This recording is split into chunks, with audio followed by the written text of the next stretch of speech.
This is Beyond the Bell Tower, where an elite group of North Carolina State University students give us a behind-the-scenes look at their steps to success and show us how they attain even their lofty goals.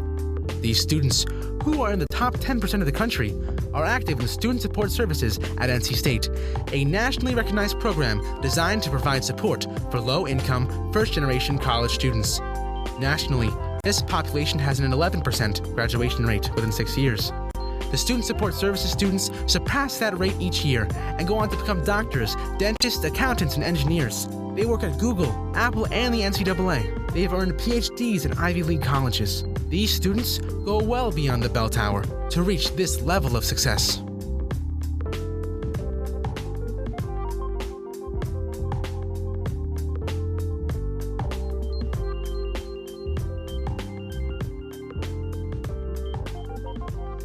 Welcome to Beyond the Bell Tower, the podcast for TRIO students by TRIO students. And today it's so exciting that we have Aubriana Johnson, who is an alum of TRIO.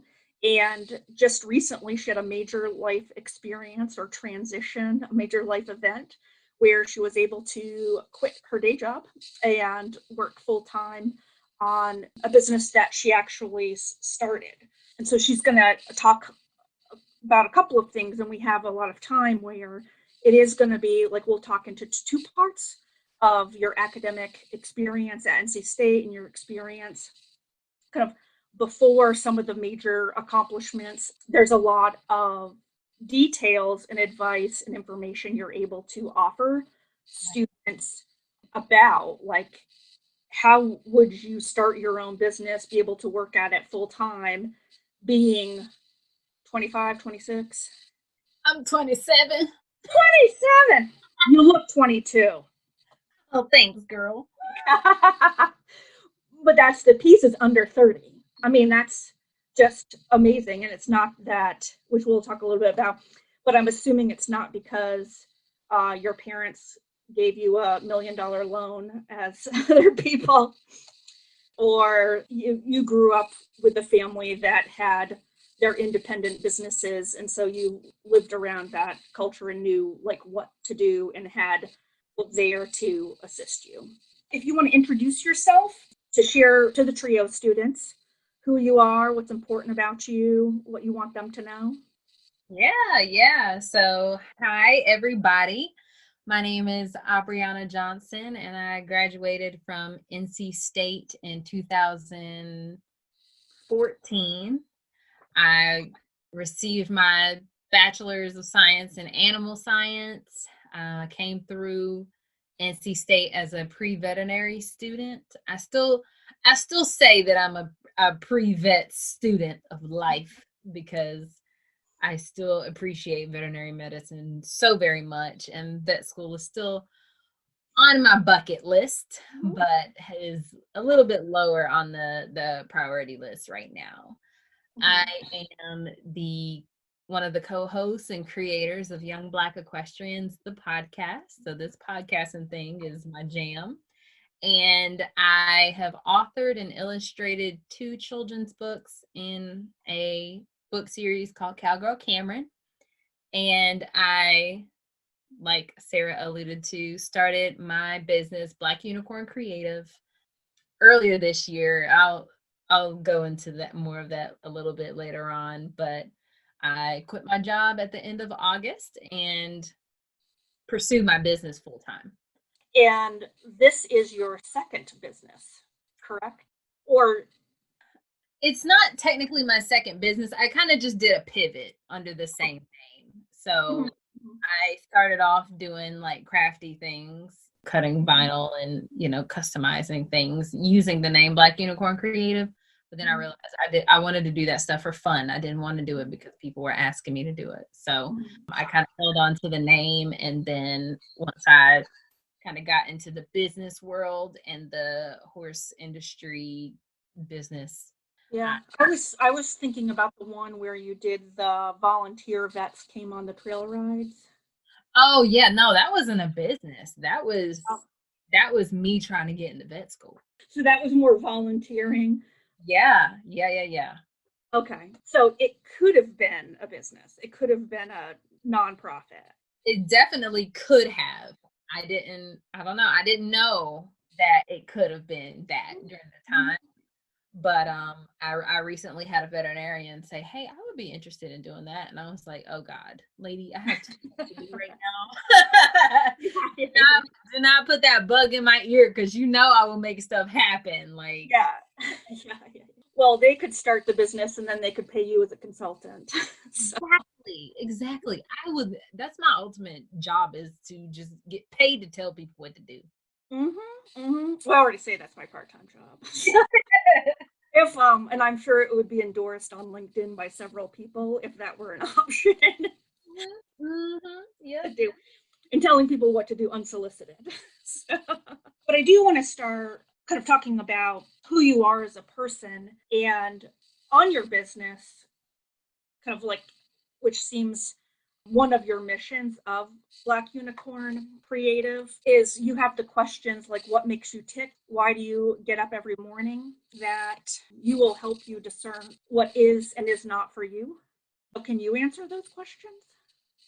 Yeah. So I realized when taking the leap, as people like to say, that a lot of the holdup or the setbacks or the reluctance for people to start their own business is their mindset.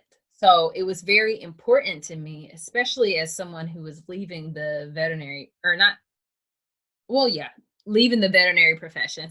I have to catch myself because it's okay. It's okay to leave the profession that you've literally been working towards since I was 7. I have a piece of paper framed, some artwork, and you know those papers when you were little, like the top of it was blank and the bottom had those big old lines, and in the middle had the dashed lines, like to help you learn how to write. I have a paper like that that says, I want to travel the world like a vet in a Jeep and help animals and travel the world all over. Like I said that at 7. So it was hard for me to kind of pivot and get out of that track that I was in for however 20 years. That's like your identity. It became my identity. Right. And as a pre-veterinary student, that's what they tell you. They say you've got to focus on this. You've got to keep your eye on the prize. If you don't do all of these checkbox things, you will not get into vet school. And I came to realize, like, that's not the end all be all. And that was like a revelation for me. Like, I can do other things. Vet school, there's what, only 24 vet schools or 26 vet schools? Mm-hmm. And so they do say it is much more competitive than medical school. It is, yeah. And I only applied one time. I applied to 3 schools and was put on the wait list for one and didn't get into any of them. So that rejection also was like, oh my gosh, this is not meant for me. Like, I'm going to do all of these things to make my application so much better. But it was in doing those things that I realized how much I am capable of outside of, 1, the veterinary profession, 2, my goal of going to vet school. So I started all of these, different side tracks and found a lot of joy in doing them, and started to realize that vet school, although it is an ultimate goal, is getting farther and farther away. And is that scary, or what, like, how do you view that? What does that mean to you? Yeah, that was scary because it's like, that's all I've known, for the past few years. So what's next? So what is possible? Now I have to, it's like taking, a blindfold off and seeing like, oh crap, like there's so many other possibilities. Like I literally can do whatever I want. I have over 10,000 hours. I've been in the veterinary profession, like in an actual hospital, for 6 years, like 40 hours a week times 6 years, however many hours that I have plenty of experience. I can look at something coming in the door of an animal hospital and be like, it's probably got a yeast infection and they're probably gonna send it home on this, and that have plenty of experience. But looking around and seeing that the realm of possibility literally increased exponentially once I changed my focus, it was one terrifying, but it also was reassuring. That's why kind of my moniker in my business is be you, create. And it's being yourself and creating a life that you want to live, that you deserve to live, that you're happy to live. Because I had to do that for myself. I had to be myself and realize like I am a creative person. The veterinary industry doesn't really allow you to be creative. It is very stringent, but I can do things that kind of involve this industry, involve something I'm passionate about, which is horses, and be that creative person. Yeah, so because I was just thinking, like when we've talked, and even just that you've mentioned, is that vet school's not off the table, and that you were thinking of vet school in the next couple of years, Yeah. so near future. And so if you are pivoting, how is that going to impact your competitiveness? Go from straight vet to, which is like is going to lead you to vet school versus business owner. Yeah. Yeah. Have people told you how that will impact your application? I mean, they may like the diversity of it, your experiences. No, I haven't really discussed that with anyone, but I do know that the vet school, at least the NC State, they have like a club or something that like, or some sort of association. It's like a business kind of association or whatever that you can get involved in. And I have a theory, it may piss some people off, but I have a theory. There's a lot of unhappy veterinarians, and I don't plan to be one of them. So, you're saddled with this monstrous amount of debt, and From vet school. From vet school, yeah. And you kind of have to figure out, like, when you come out of vet school, your price, your salary, isn't enough to live a luxurious life and still pay off your bills. So people are still coming out of school with modest salaries. So my thought process was, how do I position myself so that when I come out of vet school, I hit the ground running? I want to be able to make money while I'm in school. I want to be able to pick up, not necessarily where I left off when I come out of school, but I want to be able to add that value, and in conjunction with my ability to practice medicine. I said, okay, let's focus on building a business, building a brand that can sustain itself, because there's nothing else like that out here. So that's what I'm, working to do until I feel like I'm comfortable enough to apply again and enter a program that I can be proud of. Yeah, because I was thinking, and that organization we were talking about is the Business Management Association. And that's what I was just thinking, is that veterinarians own their own hospitals and businesses, like the small vet clinics and whatnot. So it's that piece of, you don't take, I don't think, management classes in school. Right.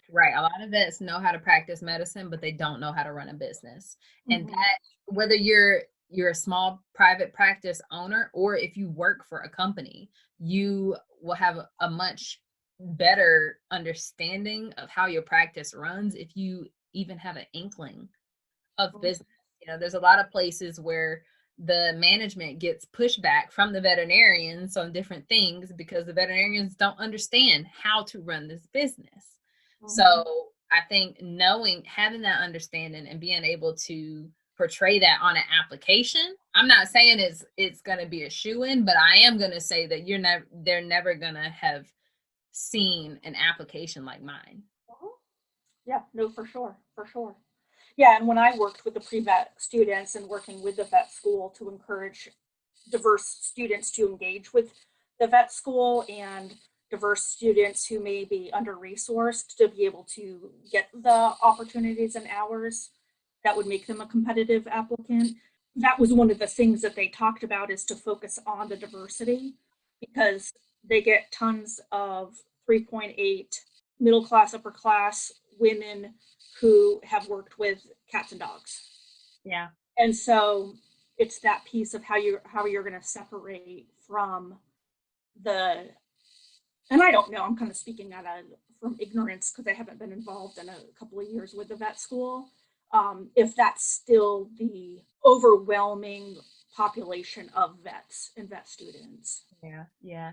I talked to someone who's very close in that realm. So Dr. Kennedy, I love him forever, and he is still like a raging. He is the example that I follow of a veterinarian that doesn't seem to be miserable.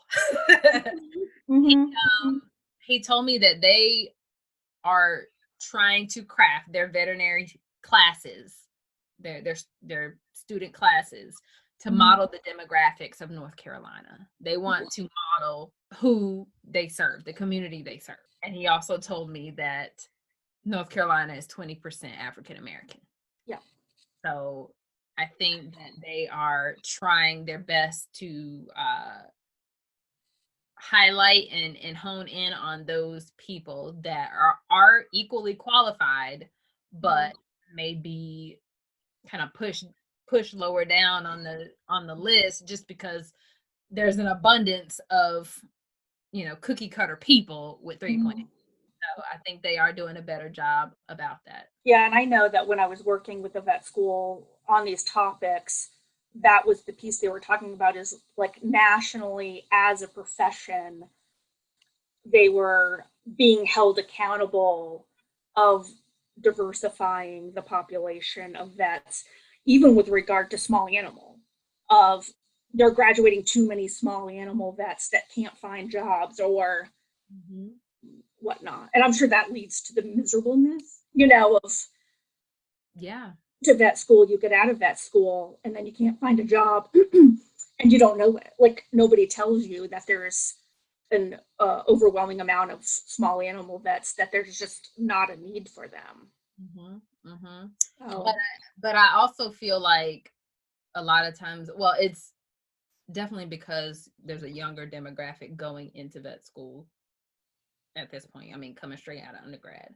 But if you've been in the industry, long enough, I've been in a practice for 6 years, and I could tell you that on year 2. Like, there's entirely too many of it is so incredibly oversaturated, even here in Raleigh, that there's people coming out that are all upset because the only jobs they can find are in rural areas and yada yada, when you could have admitted somebody who wanted to focus on rural medicine and large animal medicine, So it's a balance. I understand that it's difficult, but all I know is that as they start to represent the community that they're in, it will get a lot better.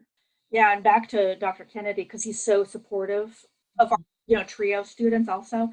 And we would talk about, it was Kier that we talk about, he would go volunteer with him on Fridays, and it was just like, go run and tackle that llama, because that's the way.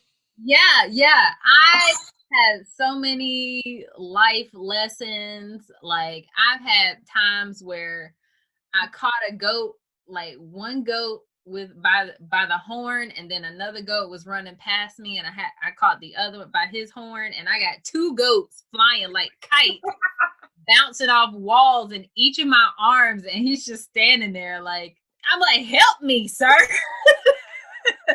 Yeah, I'm a student. Hey, I'm like flying 2 goat kites.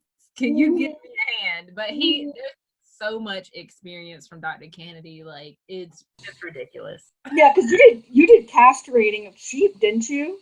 Yeah, we castrated goats, sheep, I mean, I've sheared lambs, like trim feet, give vaccines, draw blood, like the whole shebang, whole Mhm. shebang. And to Mhm. see this, I won't say he's giant, but he's like at least like 6'2" or 6'3". He's This pretty big. Yeah.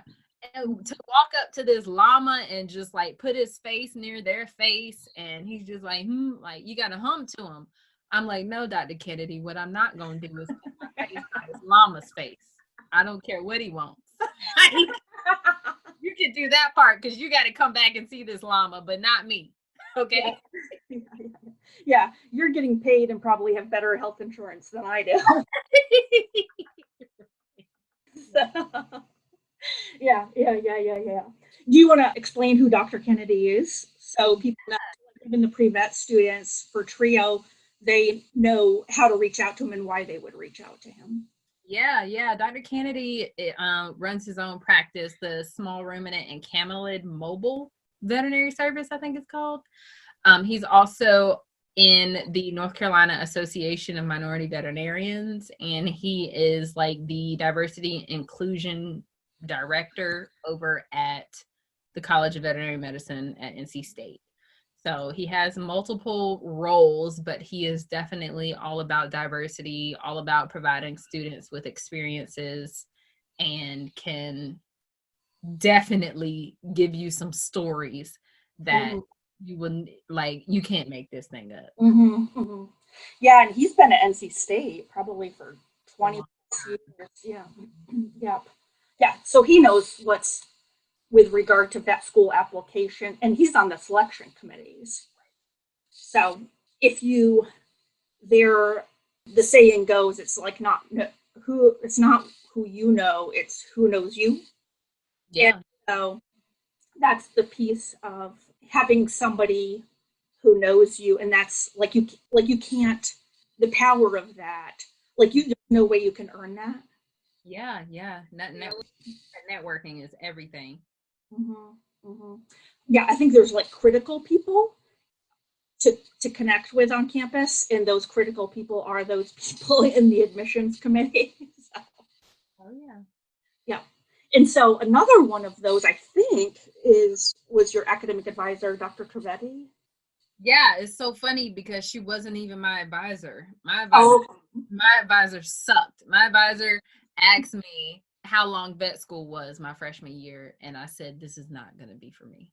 I'm not going to talk to you outside of, I need you to approve. I need you to hit that button to approve my classes. Okay, just did. Thank you. I literally did that for 7 additional semesters. I'm not meeting with you. You don't get to choose my classes. Like, I don't care what you have to say. mm-hmm. Then I found Dr. Trivedi, and I was like, I'm going to follow everything that you say. But she wasn't my advisor, but I did work in Vet Pack. Mm-hmm. I was an intern there. So we got really close then.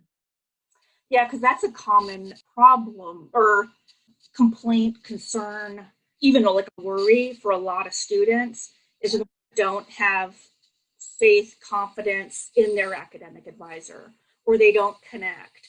And that's really scary when you say you're responsible for helping me graduate. Like you're who I'm supposed to come to for that. But if I don't have faith, confidence, connection, what does that mean? Right. So if you want to go into, and that's an example of how to deal with that, if you have other mentors. Right.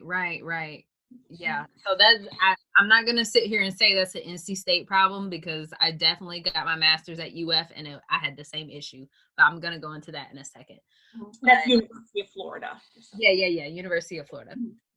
So you definitely have to seek out those people that are going to be for you, whether they, have experience and where you want to go, or they know how to get you to that place. Dr. Trivedi, so many people were scared of her. So many people were like, oh my gosh, this is the hardest class I have ever taken, yada, yada, yada. Her anatomy and physiology class. I loved it. Absolutely loved it. And I just connected with her personality. She's a very direct, and very no BS. And that is what I needed at that time. You know, everybody was all fluff and trying to hide opportunities, because I mean, the pre-vet world is very competitive.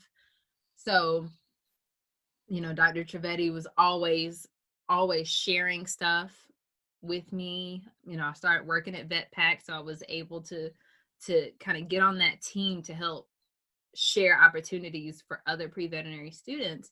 But that also kind of put the bug in me to create these opportunities for other students. That's why I did the Equine Health Series, which was just like a public health program for the horse industry, and taking veterinarians out to different events and doing Coggins and doing vaccines and things for people who may not be able to afford farm calls, or they are in a central location, so they can get that done. They don't have an excuse.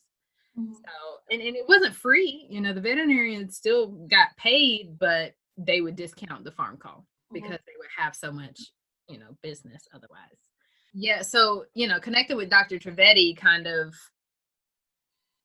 spurred the momentum of connecting with different industry professionals, so much so that I got to the point between Dr. Trivedi and the Equine Health Series that people knew me before I walked in the room. Like, I remember one time at the vet school, because I volunteer for everything. At the vet school, it was for the Equine Health Symposium. And I'm like, that's where I want to be. I want to be in this symposium with all of these horse veterinarians. And I was setting up the table, and this vet student was like, you know, just being snarky, like, no, put this over here. You know, no, not like that. And I'm like, okay, girl, it's okay. You don't have to talk to me like that, but all right. And Dr. Fernando Cardenas. And you said that to yourself. You didn't say that to her. No. I'm just saying, yeah. How you manage that professionally. Never been professional, but I'm sure my face probably said, girl, if you don't get out of here. But Dr. Fernando Cardenas comes in to get his lunch, and she's like, oh, Dr. Cardenas, it's so good to see you. And he's like, yeah, it's good to see you too. And then he looks down the table and he's like, Brianna. I was like, oh, what's up, Dr. Cardenas? How you been? How's the wife? How are your kids? Oh my God. And her jaw dropped. I was like, okay, see, this is what happens when you make sure that people know who you are and what you want, and you know what your aspirations are. Because I talked to him already, because I had 2 of his veterinarians come out to do an Equine Health Series clinic. So, you know, be careful who you mess with, because you never know who they're in touch with. Now, how were you able to do all this stuff while knowing that the GPA for vet school is so important, and competitively, like a high GPA? Yeah, I kind of got to the point where I started to see that I was making more of a difference in my community than people with high GPAs. And so I think that's kind of where the pivot may have started, because I was like, yeah, I know I need a high GPA. But I also know that I'm not good at organic chemistry too. Like, you know, I know what I need, but I also know where my strengths lie. So I'm going to take getting a 3.2, a 3.1. I'm going to take that chance and be able to deliver myself with a diversity of experiences and actual impact than a 3.8 and someone who doesn't even, you know, only done research and can't even talk to a client in a clinic. So I took that chance. It might not be for everybody, but that was kind of my outlook on it, because I did a lot of stuff in undergrad that definitely affected my GPA.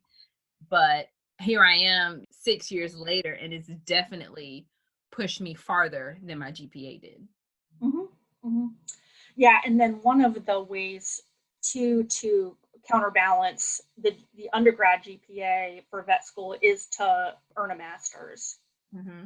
And so you just mentioned that you did that at University of Florida. Yeah. I started at University of Florida in 2017. Yeah, and I finished May of this year. And it was the same way. My advisor was mediocre, for lack of a better word at this point. But I just remember, and it's funny how these things happen in initial conversations, but you're supposed to do an online meetup with your advisor because I was in an online program. So thankfully, when all of this COVID stuff hit, it did really affect my learning ability because I was already online. But yeah, I remember in my initial meeting with my preceptor, my advisor, he was like, "So what do you want to do with your life?" And I was like, I mean, I feel like I got a lot of options. Like, do I have to decide right now? Mm-hmm. And it was like after that, like it was just completely dismissed. And I'm like, oh, I see you studied in France. How'd you like that? Well, if I didn't like it, I wouldn't have gone.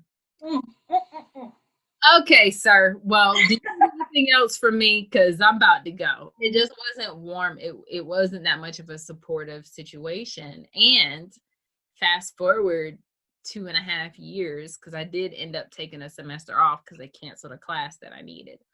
Doing my capstone, my final like experience research project thing, he told me that my plan was too ambitious.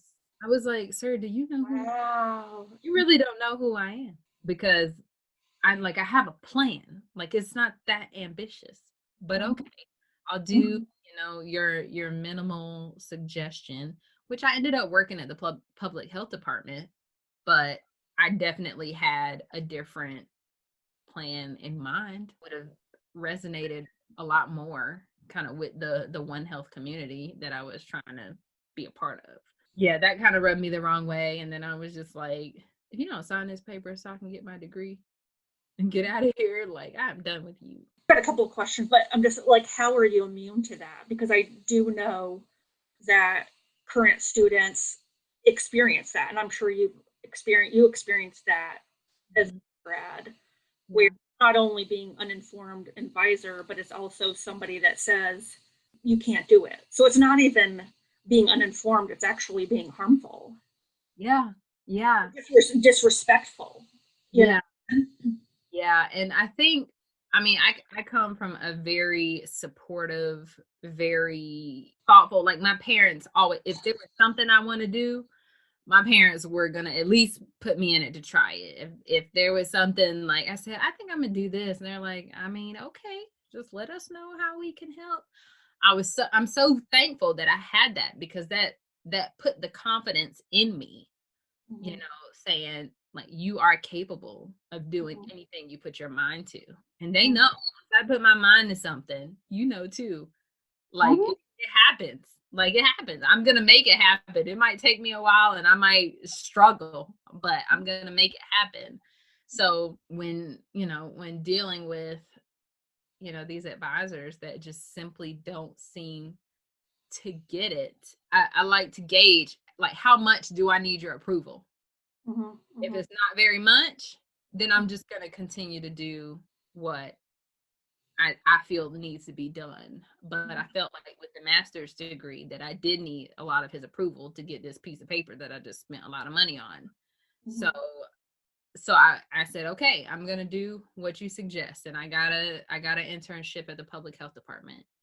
And that was cool. It wasn't what I wanted to do, but it made me get my degree. So yeah, and I'm actually guilty of what do you want to say, of questioning you, not respecting your decisions. Sarah, it didn't make sense. Like I realized so I tell this, you can tell the story if you I remember the day I talk about our interactions with all of that to so many students. So, and I laugh about it. So anyways, yeah, you want to tell the story? Yeah, so I don't even remember. I felt like we had like, I don't know, monthly meetings or something. Like I would have to meet with you and share things that happened in my life. So first I got a dog And, I was like, Sarah, it's not that big of a deal. There's me and my 3 roommates. We got it together. I'm not going to struggle because of it, right? So did I say that you were going to struggle, or I expressed a concern? You expressed concern. You said that's a lot of responsibility. You need to make sure you're ready for that. And, because you still want the dog to have a quality of life, which I got 100%. Mm-hmm. And so then, like the next month, I came in, I sat down, and you're like, what's new in your life? And I was like, so don't get mad. But I bought a horse. And you like, I don't know, something slammed. You were like, you did what? I was like, I know, but he's so cute. I got him from the vet school. I'm trying to get connections at the vet school. Like I had so many reasons. I said, this is honestly a good idea. Because were you a junior at the time? I was a sophomore. It was my fall semester of my sophomore year. Oh, my heart rate's going. If I had a Fitbit on, I think I would say my blood pressure is so said like WTF. I think. Yeah. So now when I tell that, I may have turned around my chair. It was like, I can't look at you right now. Yes. Go ahead. Yeah. Sarah was like, how are you going to get into vet school when you have to raise a baby horse? I didn't even get like a grown horse that knows things. I got a 6-month-old weanling that was literally just taken from his mom and decided that I was going to raise him. So that was cool. When I tell the story, I tell people like I did this thing that I do not recommend. I am thankful 100% that I did it, because that stuck me into the horse industry and got me connections that I have now, because I needed to patronize these businesses. But I don't recommend anybody else do that unless, you really, really, really have a plan. So the thing was, I was working a part-time job. I was working like 20 hours a week in a co-op at AT&T. So not only was I having to raise this horse, I was working and still taking between 15 to 18 credit hours. So I think I think the combination of all of that affected my GPA. I can't say it was the horse primarily, but I had to keep the job to support the horse. So everything together, it did affect my GPA. So, I mean, I have a very, very good habit of finding things that I enjoy and sticking to that. Like, I know this was the plan, but I'm having a lot of fun doing this, so I'm gonna do this for a little bit. And that's happened several times in my life. So yeah, and so that's the piece too, is like students who are burned out, stressed out, like they actually don't have any joy. They're taking physics and organic chem and all of that stuff, but actually the horse was and all that came along with it, that was actually a positive in. Yeah, it was an outlet. It was an outlet of something. I didn't have to, know a formula to make that relationship work.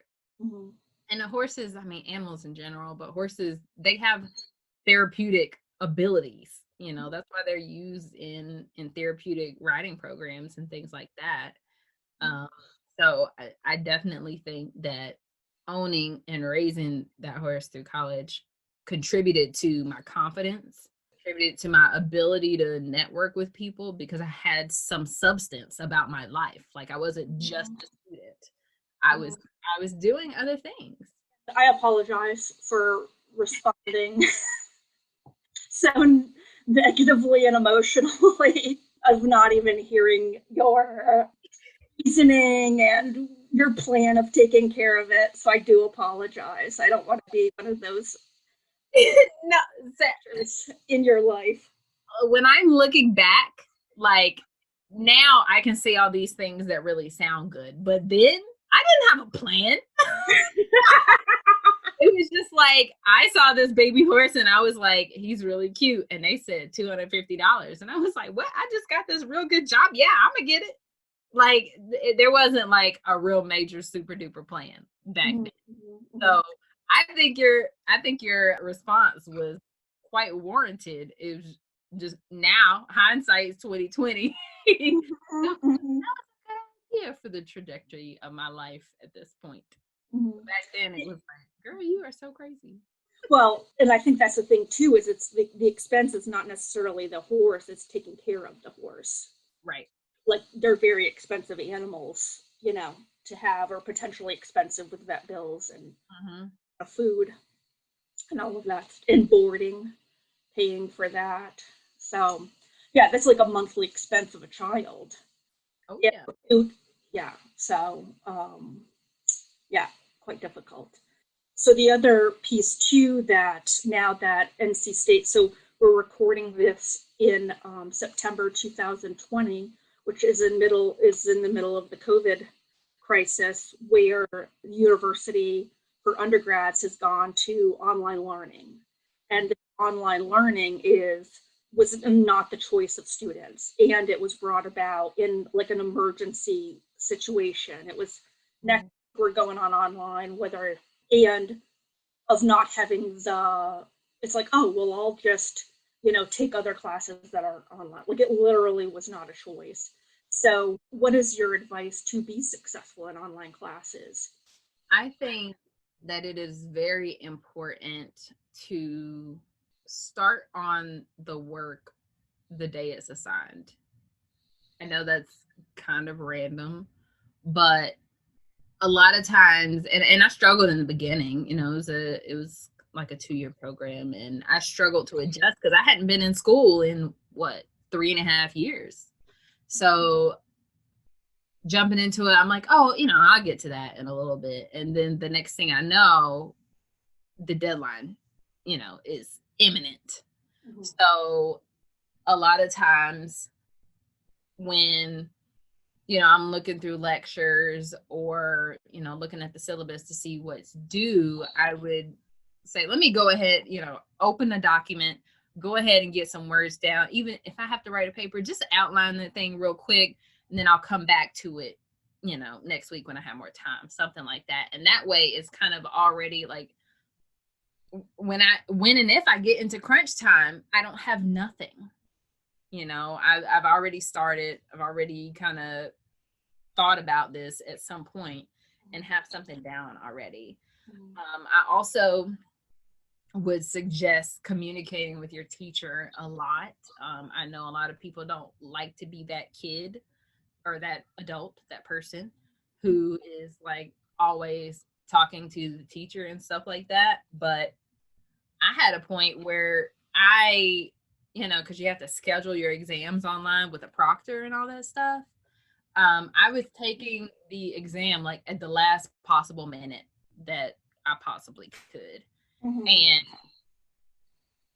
I misread an email, and the exam like ended at 5 on the day before, but on the final day it ended at noon, and I had scheduled to take it at 3:30. And I was like, oh crap, I missed the entire midterm. Like, it's gonna, like, there's no coming back. And so I emailed him. I was like, hey, I thought that it was going to end at 5 like it did yesterday. Is there a possibility that you can open this back up so I can take this exam? And he did. And I was so very appreciative of that, because if I wasn't able to take that, like, I might as well not, finish the class. So I think connecting with your instructors, even though it's online, just, shoot them a note, say, thanks, I appreciate that lecture, I learned this one thing. Or, shoot them a quick question and just show them that you're engaged. I think that's definitely a great idea. Set your calendar to-do list based upon when it's assignments assigned and not when it's due. Right. Because sometimes people go, okay, it's due, I'll do it 3 days before. Making the plan. And then the other thing it's almost, which I don't know if this is true or not, I may be using the wrong word, but it's like forcing yourself upon an instructor. Yeah. Like having a close relationship. Yeah. Like that's your relationship with your instructor is going to impact your grade to the extent perhaps of your knowledge. Yeah, and even something happened. I didn't realize this was due at this time. A lot of instructors have a no tolerance policy. Can I submit this late? I'm like, yeah, fine. It's because you've already talked to them. Right. And in a lot of these classes, you don't have to know everything. Like, you don't have to know all of the little details, especially when you go into a master's program. It's like more conceptual. They want to know that you have the ability to think, not that you have the ability to regurgitate information. So my master's is in health sciences, with a concentration in One Health.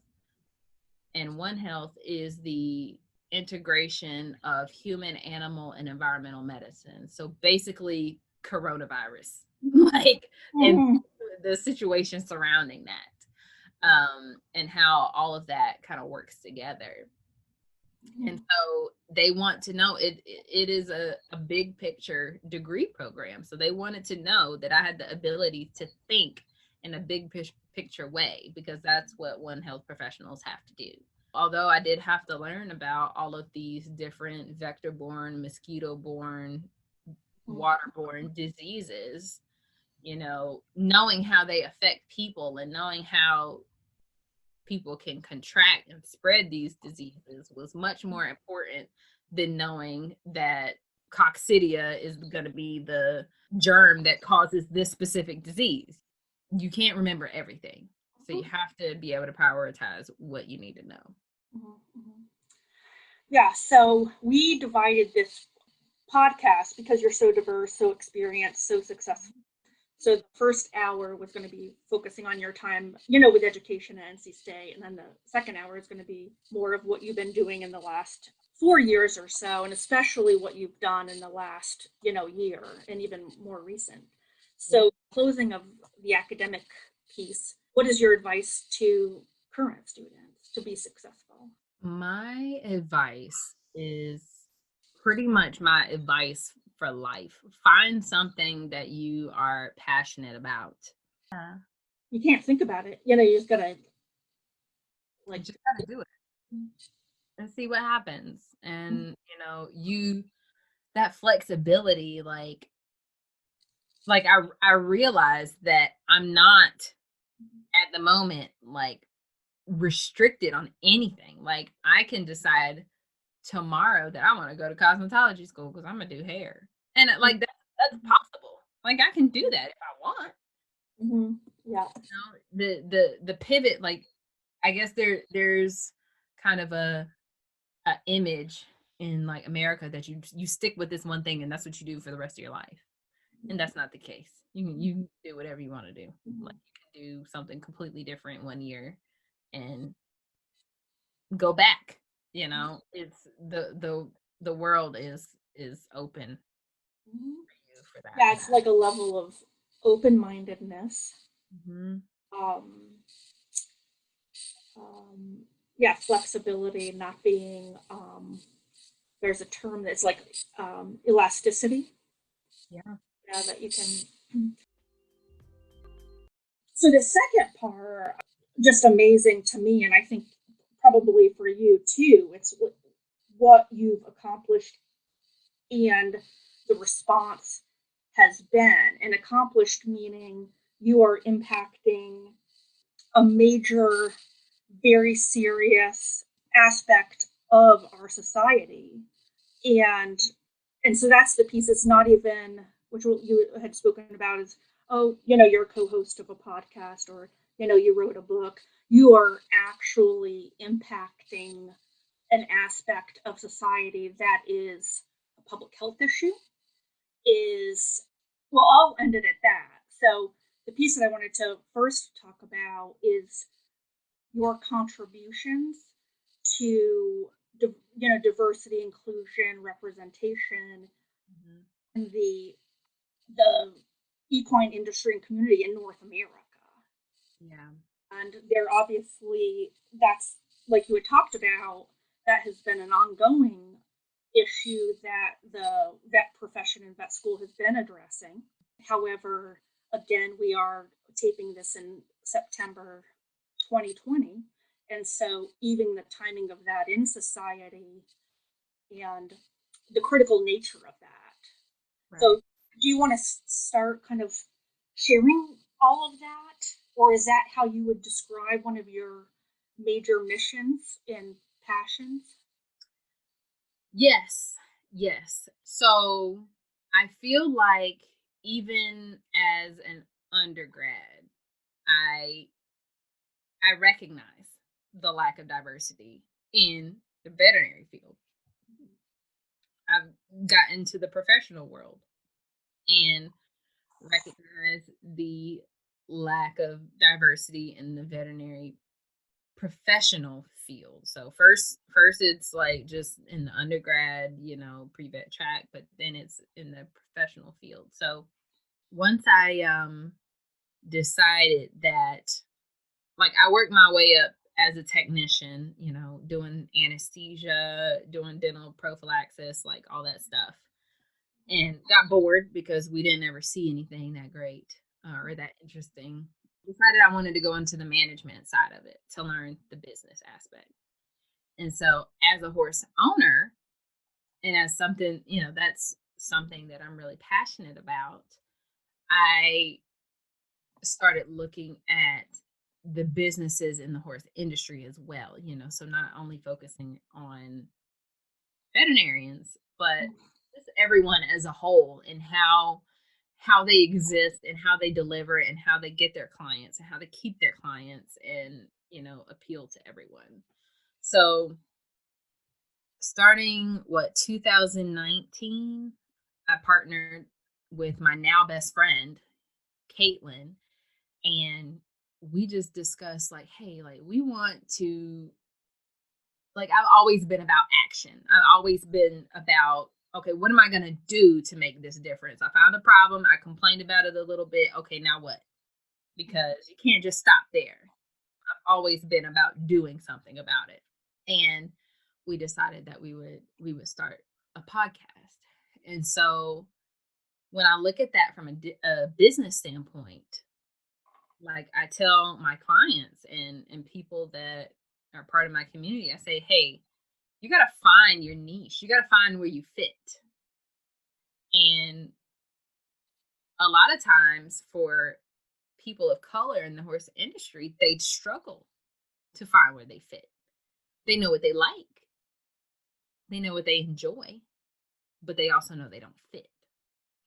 So we wanted to create a platform and create a community that, even if you are the only person of color in your barn in the middle of Oklahoma or somewhere that doesn't have a lot of Black people, you can still connect with these people that are all across the country that may or may not have similar experiences to you, but can lend you some advice and make you feel like you're not alone. Date your experiences. Right. When there may not be somebody in that barn to validate.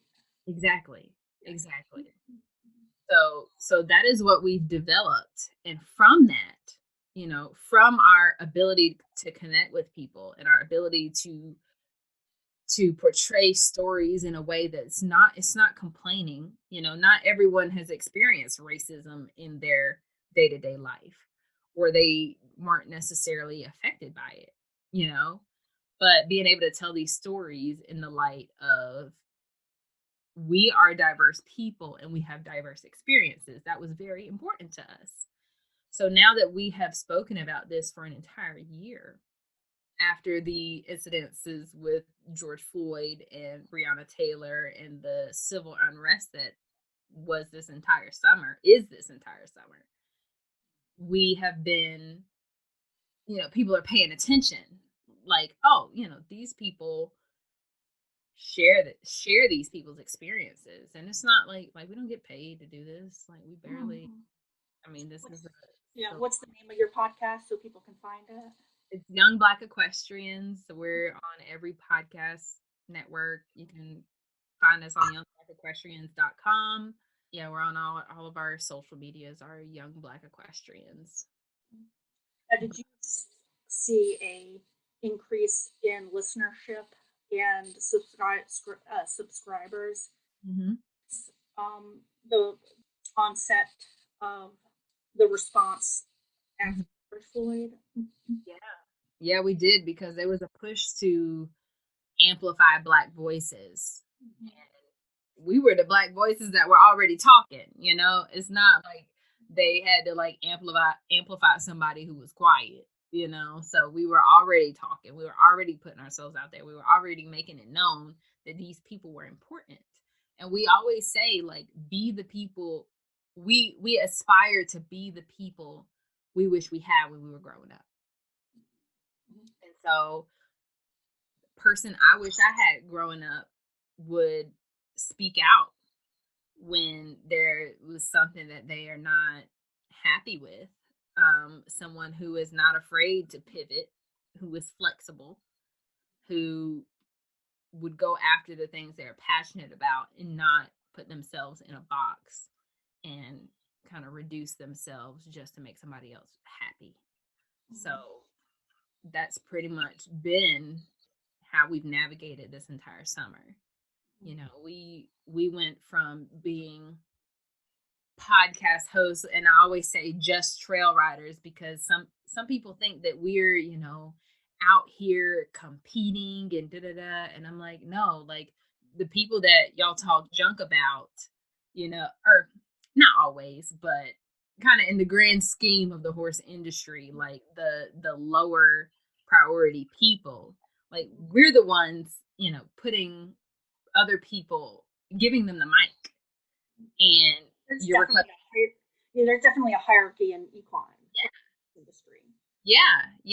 We're ones giving people the mic and letting them share their story. Mm-hmm.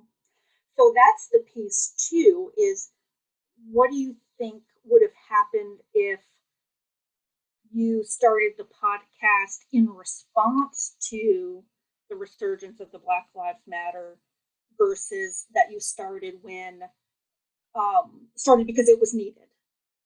Yes, I don't think we would have lasted, because we were so overwhelmed with the amount of attention and requests to interview and just everything. I don't think if we didn't already have a foundation and have that support system and know who we were as people and what our goal was for this podcast, I don't think that we would have survived the sheer amount of attention and requests and emails and inboxes. And I think we would have been very overwhelmed and stressed out about it. Because we have such longevity in this game, in this podcasting game, we were able to have that level of discernment and say, hey, no, I'm not going to talk to you for free. You know, I have other things to do. And then, but we were also able to say, okay, let's prioritize who we're going to speak with. Do we want to talk to this nationally syndicated magazine who was just talking junk about someone else like a couple months ago that we saw?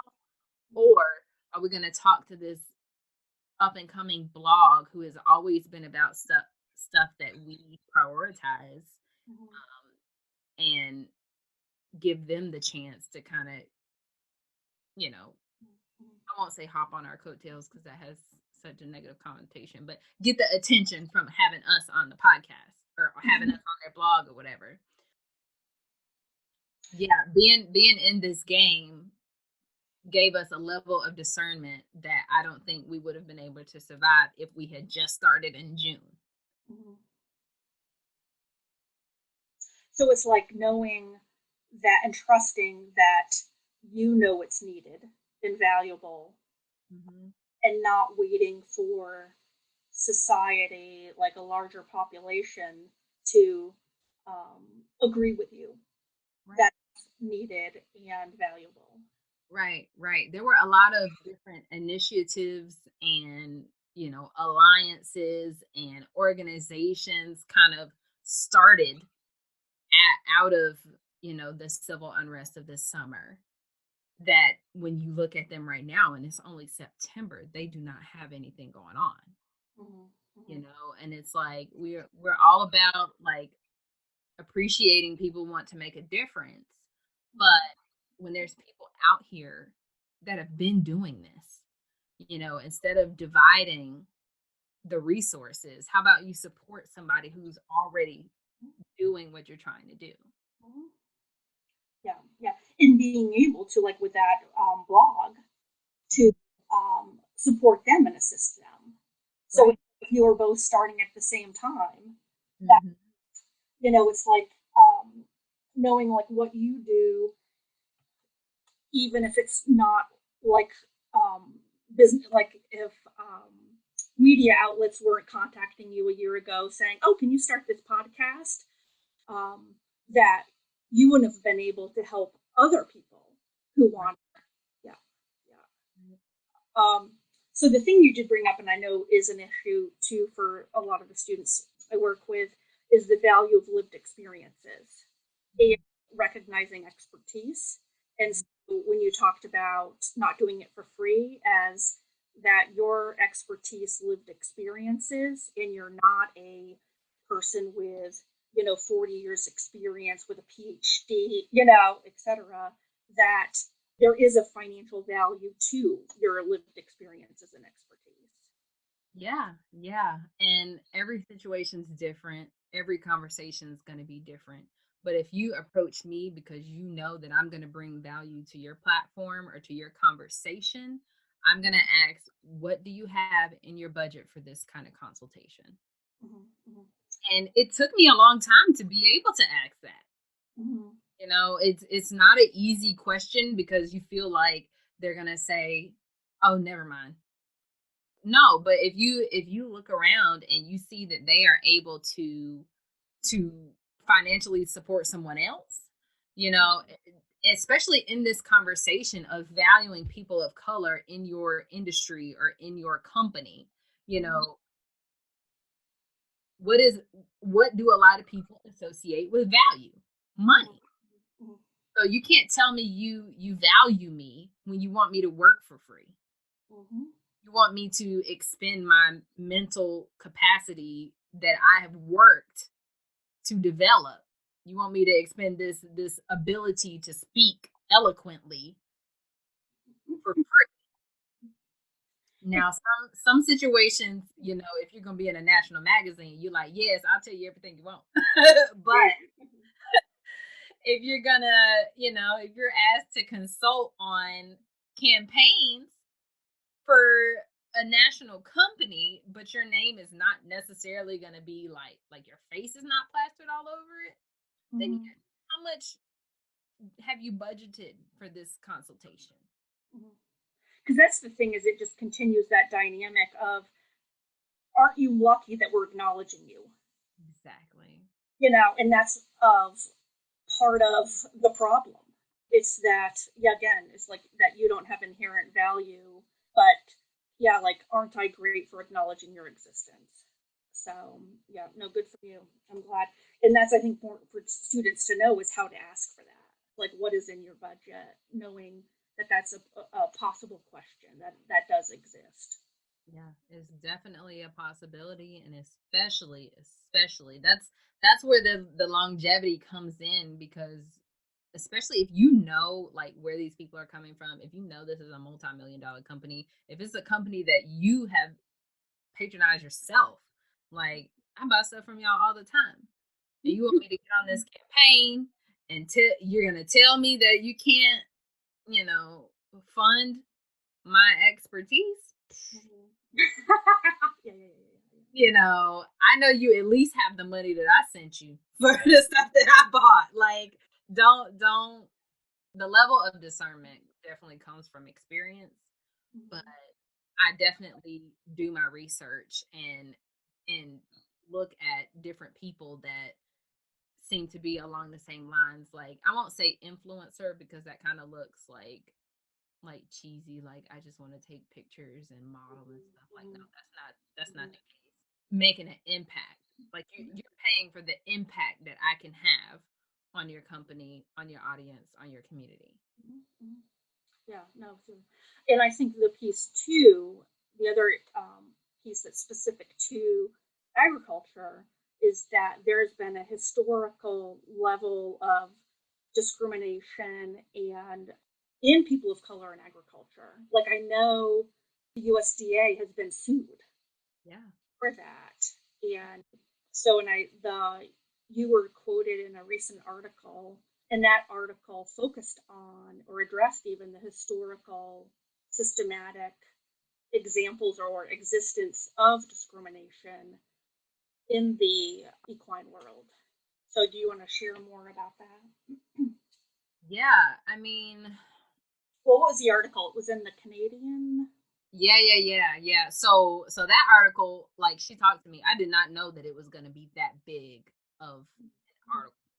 Like, I thought she was just like, oh, this is diversity, da, da, da. But she, I mean, went way back, like, to history and, Yeah. kind of brought it forward.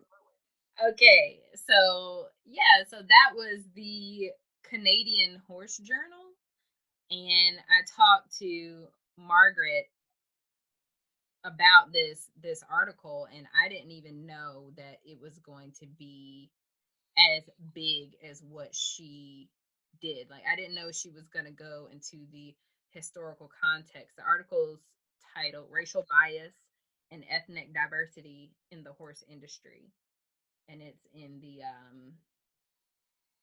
the Canadian Horse Journal. And I just am like, okay, this lady from Canada wants to talk about diversity. Cool, sounds good.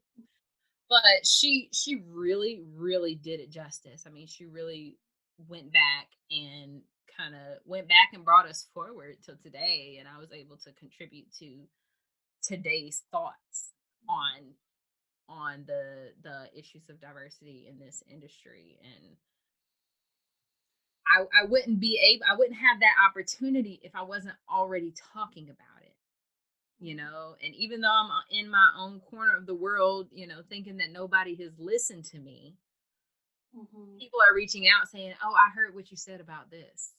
Can you expound on that more? And I think that, I mean, that fills me with pride, because I don't want to say that at one point I didn't have a voice, but I've always had a voice. I just didn't know that it mattered. I didn't know that, I didn't always think that I had something to add. Like, yeah, I can talk about this, but, does it really matter? Is it really adding to this conversation? But now I do. Now I am able to say that the thoughts, the things that I have worked to develop and have worked through in my mind in conjunction with my experiences, add to this conversation. Like, right before this, I just got off the phone with a New York Times journalist, and I'm like, okay, here we are. Like, I just told my mom, yeah, I got a call from the New York Times journalist at 10:30. Like, yeah. I know, and today is her birthday. I was like, why can't I get in touch with you until 12:30 on your birthday? Like, what the Don't you know who I am? Right. I'm like, this is not gonna happen when you come work for me. And she is just, she knows, like, once I get big enough and I need a finance person, I can put her on payroll. Yeah. She will be, Black Unicorn Creative CFO. If you can go into a little bit about, like, what is the history of bias in the horse industry? Yeah. So, I mean, it stems from the images that we see on TV. When you're watching Westerns and things, where do you see a Black person in a Western? These black and white, these brown and white movies or TV shows. And my dad loves watching Westerns. I mean, every Saturday, it's like we couldn't watch cartoons because he was up watching Westerns. Yeah. So we didn't get to watch cartoons until after breakfast when he went outside. But 1 in 4 cowboys in the American West was a Black person. The rest of them were white, indigenous, well, we'll say horse people, because obviously indigenous Native Americans were not always cowboys, but Mhm. we're not seen as cowboys. But that representation is not given in the media. You know, there were instances, the first jockeys for the Kentucky Derby were black. Mhm. They have an entire cemetery dedicated to black jockeys for the Kentucky Derby. Do you see that now? No. Mhm. Everybody talk about that? No. I mean, they talked about it this year because it's brought to the forefront. But I mean, even a lot of the jockeys now, they're of Latin descent. And so it got to the point where people of color got so good at this thing that America thought was a white activity or sport, that they said, no, you're not allowed to do this with us. You know, Bill Pickett. He could compete he could go to a rodeo, but he was only allowed to compete when it was technically over and people started leaving. Mhm. Mhm. You know, until people caught wind, like, oh, y'all are having stuff like y'all having an after party. What? You having an after party where the black cowboys get to go out there and ride the bulls? And then it was bad again. It was like, okay, no, now too many people are trying to stay for the after rodeo. So y'all can't do this at all. You know, and it was the constant silencing and the constant shutting down and erasure of the black contribution to the horse industry that honestly fuels how much I have to say today. Mhm. Because we're talking about right now, which is why I had to talk to this journalist about the use of the word plantation in the names of these giant events in the horse industry. And people are like, oh my gosh, a plantation is a place where they grow plants. And I'm like, okay, well, it's also the name. Like, I don't care what Miriam said, Miriam, Mhm. Mhm. because it's also a place where people were held under chattel slavery and were killed and beaten and raped and murdered. So, you know, they grew plants there too. But let's not forget, you know, all of this other stuff. Let's not pretend that didn't happen. Mhm. Mhm. Yeah, So, they're not museums of a theoretical background. yeah, like this is real life. This is the stain of American history, and you know, you're upset over a name change. Mhm. You know, come on. Mhm. Mhm. Yeah, yeah, yeah. And the name changes have been ongoing with different sports and Right. something about that triggers people. So Mhm. Mhm. now, what do you know the responses that have been to that article? I'm not sure of that one specifically, just because it is like a different country, and I don't always get to see stuff directly related to that. But I know from articles I've written for nationally syndicated media outlets, here in America, a lot of people are just like, oh, are we still talking about this? And geez, let's just ride a horse. Like, that is, you have the privilege of saying that. Mhm, mhm, You mhm. know, Oh, I too want to just ride my horse. But if the person is going to stop me and ask me whose truck I'm driving, whose trailer I have, and whose horse that is, and question me and want to look at all my paperwork when they didn't question you when you came right before me, that impacts my experience. So I am going to talk about yeah. So, what have been your experiences of discrimination, racism, bias? it. In the past, when I was showing a lot more, it just comes in the form of microaggressions, just questioning, side eyes, the the do you belong here? Like, are you lost? Like, do you need help? Like, no, I'm good. But what you mean? Like, no, I'm fine. Thank you. I've had a lot of people that have been great. I'm not saying that like, oh my God, I'm not trying to cry a river, Yeah. but I know that there's not everybody's as strong as me. Not everybody is going to continue to do this faced with those sorts of adversities, things like Mhm, that. mhm, So as of recent, it's been pretty much just social media because that's how everybody's staring at their computer all day. So, they're like, why does it have to be young Black equestrians? Why can't it just be all equestrians? Because, ma'am, I'm not all equestrians. I'm young, I'm Black, and I ride horses. That's why. Like, and we interview. I mean, we've had a 67-year-old, a 70-year-old on our podcast. We're not discriminatory in the age bracket, but we do want to highlight these experiences of these people because nobody else was until this summer. So I think that's where our respect comes from, because people know that this is our priority and we haven't wavered from that at all. Yeah. No, congratulations. Thank you.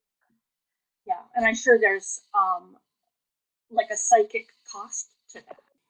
And so what else have you done that has impacted the issue of bias discrimination for people of color in the horse world?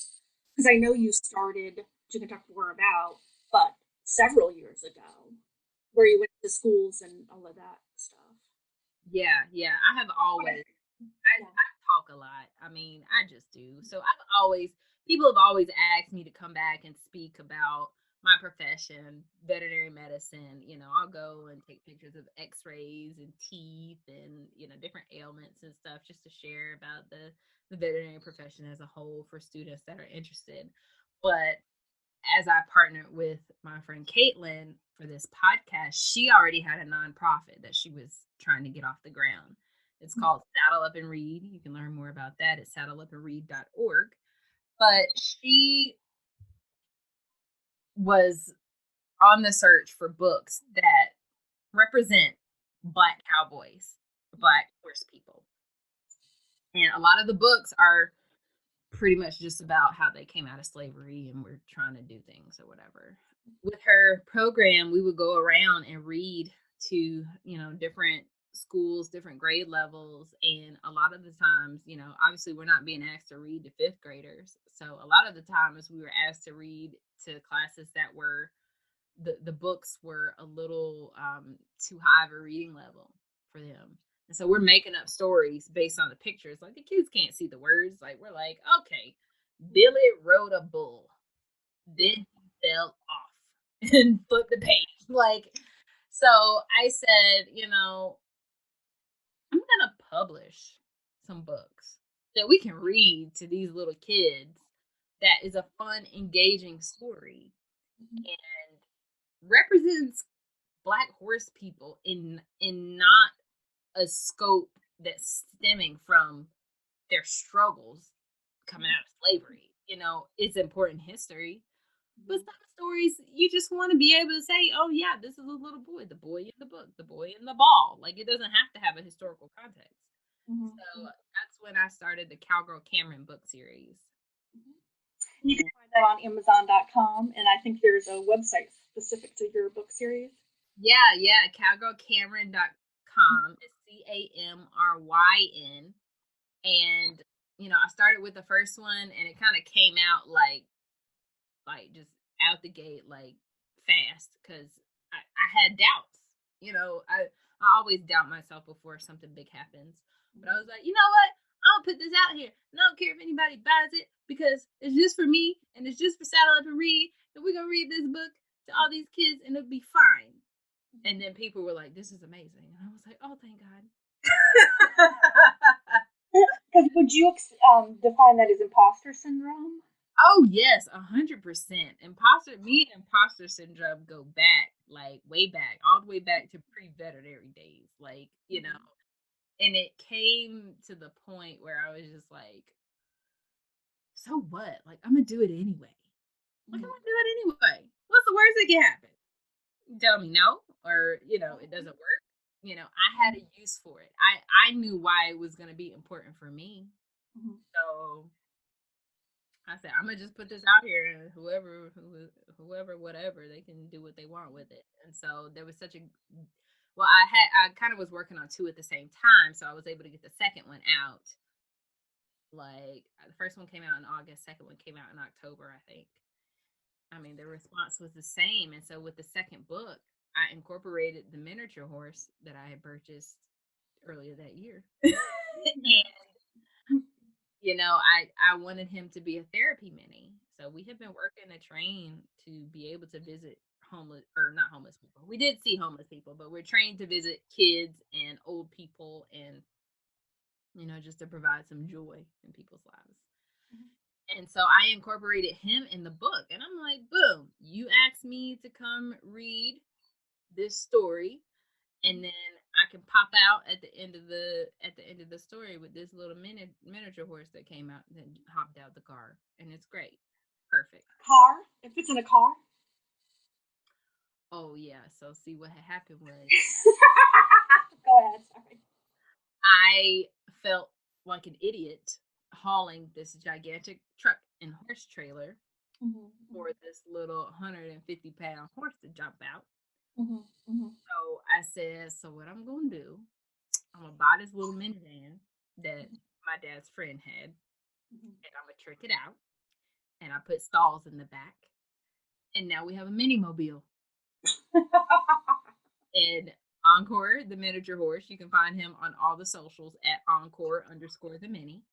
Hops in the back of the mini mobile, and we go. We have a reading event to go to on Sunday. Okay. And so when I go to these reading events, I bring my book, and a lot of times, I'm showing the kids the book, and I'm like, these are the characters, and this is my picture with my miniature horse. And all right, guys, you guys did a great job listening. I have a surprise for you. And y'all go outside, and boom, there's a miniature horse outside. You want to read a story? I don't know how long they are. Yeah, I can read. You want to read it to us? Yeah. Being read to is also therapeutic. I'll read the shorter one. All right, it's Cowgirl Cameron and the Crazy Hair Day. And illustrated by Aubriana Johnson. Yes, authored and illustrated by myself. Good morning, my friend, says Cowgirl Cameron. Gasp, Cameron said. My hair is wild. Well, if you want to describe it to the listening audience. So Cowgirl Cameron is stretching as she wakes up in the morning, and then she looks up at her crazy curly hair and is like, whoop. What am I going to do? I have to feed the horses. Wait, I have an idea. She's got a little light bulb. I will wear a hat. Cameron tried on a baseball cap.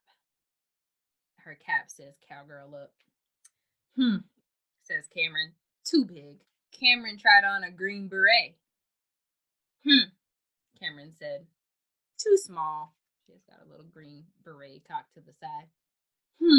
What will I try on next? Wait a second. Cameron remembered something. I can wear a cowboy hat. Cameron reached way up high to get her cowboy hat. She's reaching on top of her closet of clothes. Hey, this is just right. Now I can go feed the horses. Cowgirl Cameron is all set and ready to feed her herd. The end. Got a little cowboy hat on and got her buckets, and she's headed out to feed the horses. So what was the influence to write that story and the inspiration for that specific story? Yeah, well, inspiration, it's kind of like Goldilocks and the Three Bears, kind of modeled after that. But hair is very important in the Black community. And a lot of times girls are like, oh, if it's not straight, if it's not, pressed and always, intact, then their self-esteem is affected and their inherent value is affected.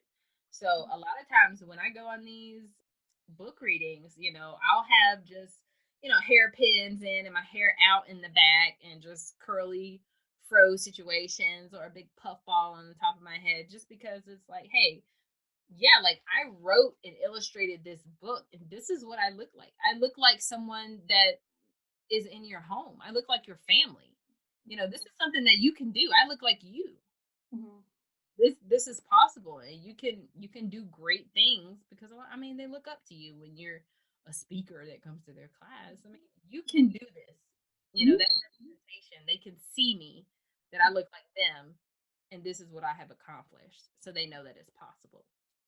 So when was the first time you saw a person in the horse world that was of color or had similar hair or So my experience riding horses was at trail rides.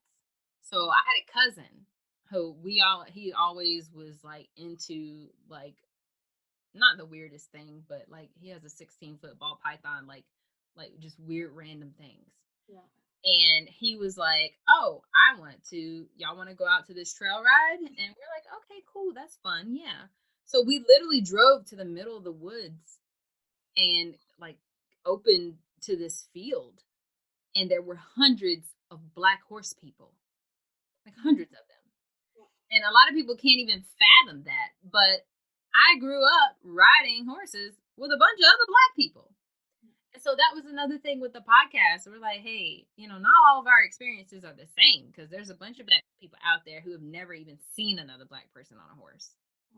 So that was like the first time I realized, like, you can't say that the issue or the barrier of owning a horse or being a participant in the horse industry is only finances.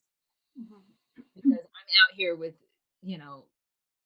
middle class people, like just regular people. Like a lot of them will say, yeah, my coworkers don't even know I do this on the weekends. Like they might not even know I have horses. But that's who I grew up with. So that's how I knew, like, oh, this is a thing. Like I can do this. Like look at this is representation, in itself. So And you're from North Carolina, correct?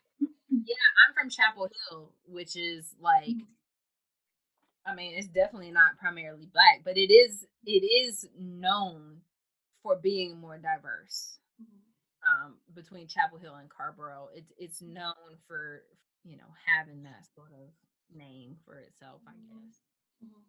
Yeah, that's great. Good for you. Yeah. So that's nice that you're doing the book for people who don't even have access to that experience, or even having someone to take you there, like somebody in your family that had, because of however old you were, 8, you would be able to, have that exposure, perhaps. Right. No, good.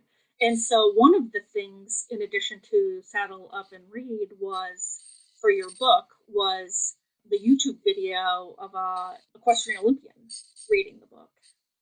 Do you want to talk about that? Very cool. Yeah, BZ Madden. So I woke up one morning and I had like 5 text messages. I mean, I could hear it while I was sleeping, like bzz, bzz, bzz, bzz. I'm like, what is going on? And it's like BZ Madden read your book, and I was like, okay, cool. So I'm like, I go to BZ Madden's page. Mind you, I just woke up. Like I didn't research who she was. I just said, oh, thanks so much. Thanks so much for reading my book. I really appreciate it.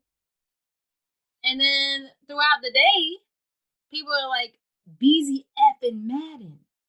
Like people that I knew from college that I hadn't even talked to. They're like, girl, BZ effing Madden. I said, okay, there have been multiple people that literally have said BZ effing Madden. Who is this lady? Now that I'm awake, let me go figure out who this lady is, because I don't know. And then I looked her up and I was like, oh. Oh, she's kind of a big deal. And so I talked to someone at the Horse Network where I've written a couple articles for, and she was like, yeah. So yeah, when I saw that, I was like, this is crazy. It's BZ Madden. Like she is the Usain Bolt of the horse industry. She is the clutch. If in show jumping, if you need somebody on your team to bring you back and get you the points, she is the one to do it. And I was like, oh. Yeah, she's highly respected, highly successful. Yeah. Yeah. So then I was just like, okay, this is a big deal. And this is insane that this is happening.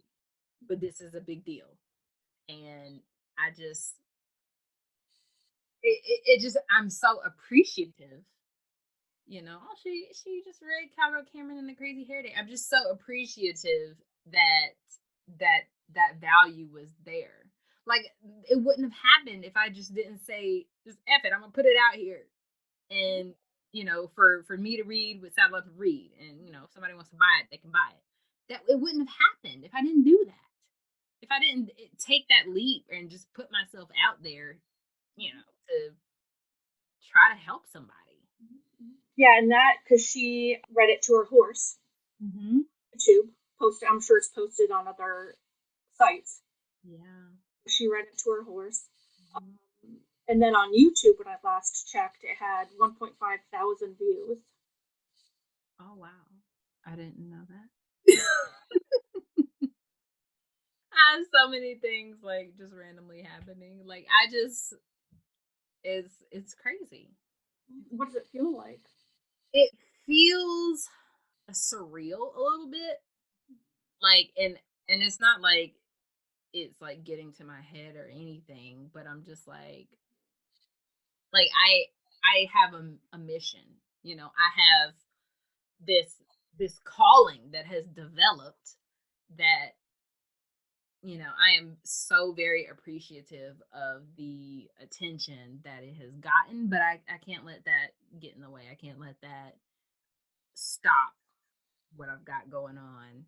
Yeah, to get stuck there. Yeah, to get stuck there, because I mean, I've always been like a what's next kind of person.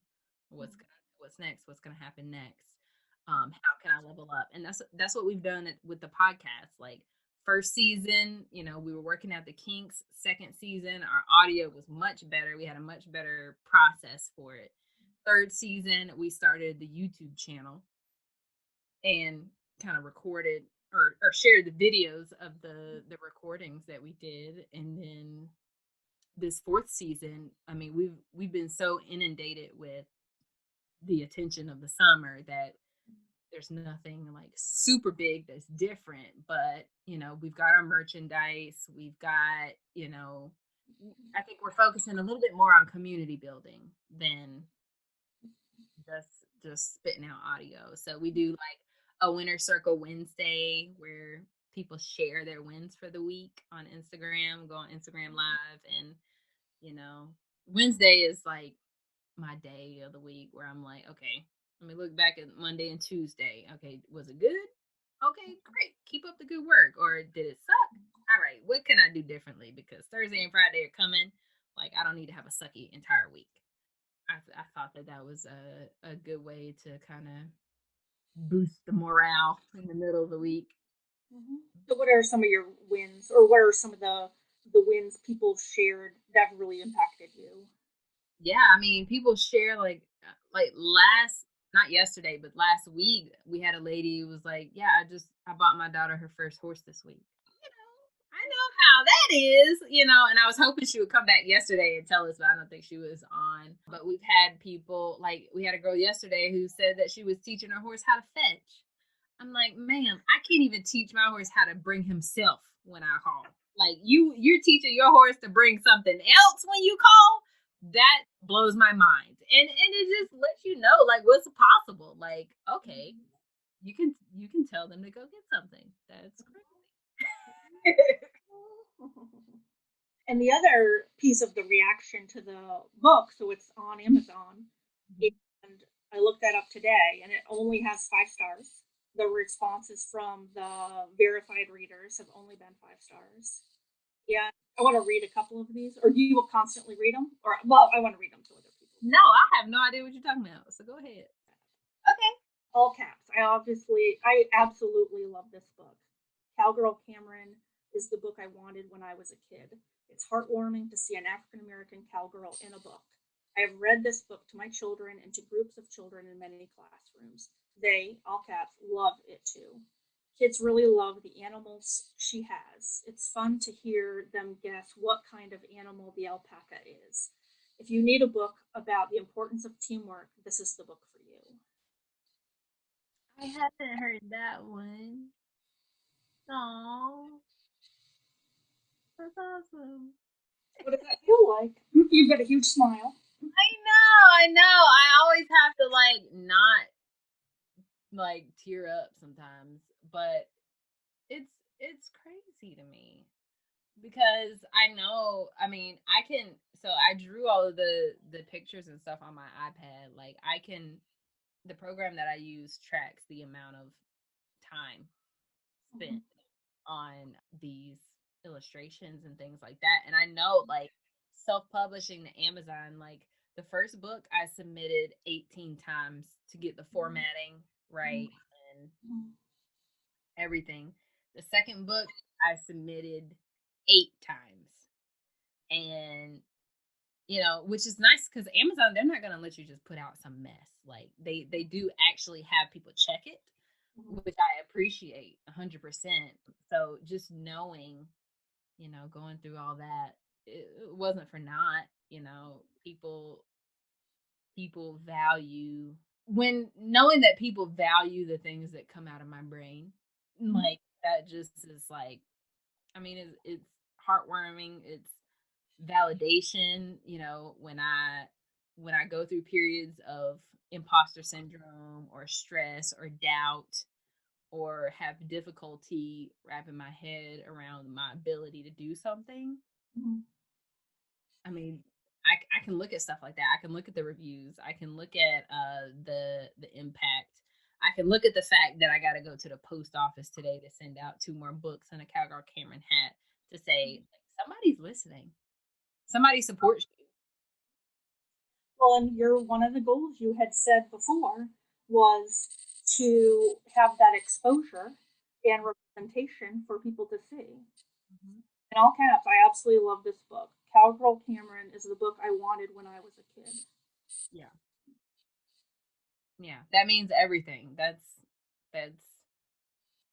like I achieved my thing. Like in Mario, like dun dun dun dun dun dun dun dun, dun, dun, like, and then you go down the chute. Like that's my jam. That's how I feel. I'm glad I could read that to you. I know. I really need to be better about checking things, but I just have a lot. I got a lot going on, and I will say that too. Like had all these plans when I quit my job, and I was going to do all this stuff. I was like, is it the same amount of hours in the day? Because I have a lot to do. I was just talking to a friend about that. Like I've got a lot of stuff to do, and there's no way. Like when I was working my 9 to 5, there was the same amount of hours, and I was trying to do this stuff at the same time. That's crazy. Yeah, because is there a difference between people wanting to hear you, have your access to your expertise, engage, versus actual compliments, actual saying, you have personally impacted me? Yeah. What are compliments? Yeah. Or positive praise, or people saying about how it impacted them? Yeah. A lot of times I get feedback from parents with kids. I get cards with pictures. When I read my book with the donkeys, like that school, they just sent me a card in the mail. Like just people being appreciative of kind of the work that I've done. Like it's an incredible feeling.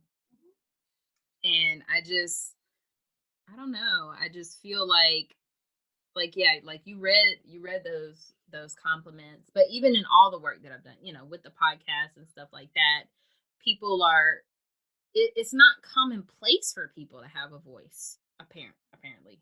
That's not what people expect all the time. And so they say thank you for bringing up this thing that hasn't been brought up, or thank you for addressing this thing that I've been battling with internally because no one else is talking about it, or I couldn't relate to someone who was talking about it. And I just feel like that's, I really hate the word like niching down because people like are afraid to be super specific. But when you find your community, Like, it's exactly that. It's a village. Like, everybody's supporting each other. So it's not even like a, oh, everybody listen to what I have to say, and then I don't receive feedback.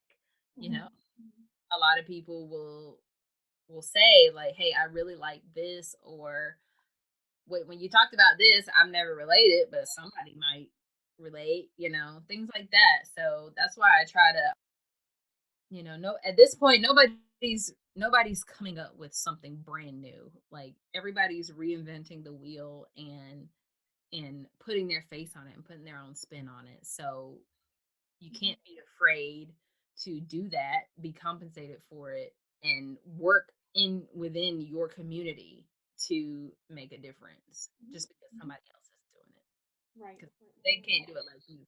Right. Right. Yeah, and I do want to jump because we are pushed against time, and I know that you're busy. But that's also the piece of being 27 and starting a business in which you don't have to have a job. Like that, like a second source of income. Because people who start businesses, I can see a stereotype of, oh, they have a MBA, all of these different things. So I would like you to talk about your company, the Black Unicorn Creative, and even starting with like what's the significance or the inspiration for that name of the company. Yeah, yeah. So I actually, there's a song that I had come across by Two Chains, and this, it has a lady like speaking at the beginning of it, Mm-hmm. and it like resonated with me so much. I recall so many never ever thought you'd make it. So sad they were mistaken. The joy they tried to take it. Mama said that the best thing you can do is be you.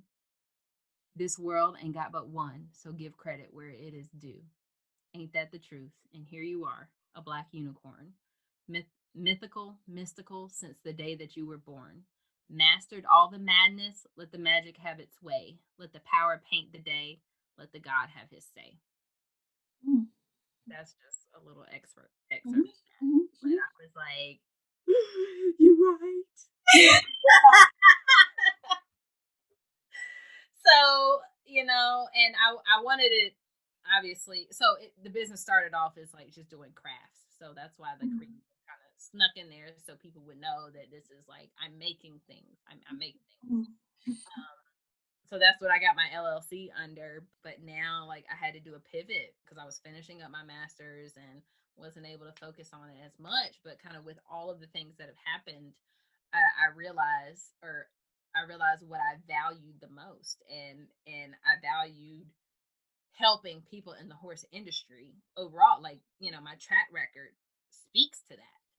So I had to look back and say, hey, when you're confused as to what to do next, look back and see what you have done that's been unconventional, or been like, you were supposed to be doing this one thing but you did something else that made you happy, Mm-hmm. and use that as fuel to go forward. You can always pivot. I love doing crafts and stuff.